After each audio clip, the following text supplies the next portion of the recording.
આવજે હુણો દાના મેમોન નો રાતના દાણા નો ગાદ દીપનો જોગણી બોલો ના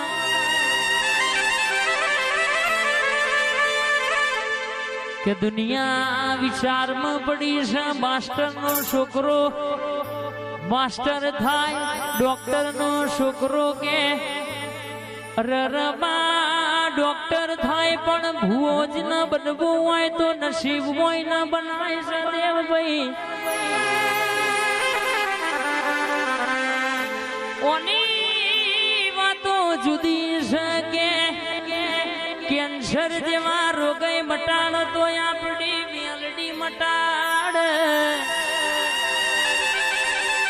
વિશાલભાઈ એ તો મારા બાપની માતાનું અડધી રાતે મહેમાન આવ્યું હોય ભૂવો અડધી રાતે જાગ્યો હોય કુટુંબ કબીલો તો ચોય પડ્યો હોય સભા તો ચોય ઊંઘી હોય પણ અડધી રાતે ચૂલા કડોલો તપોયલો ચણાયો હોય તણ બાપની માતાનું મહેમાન હચવાણ્યું હોય એટલે મારી માતા ભરજે નસીબની વાતો છે સરકારી નોકરી મળે કે ના મળે પણ બાપની માતા તો જરૂર કોડું ઝાલ્યાવાની રહેતી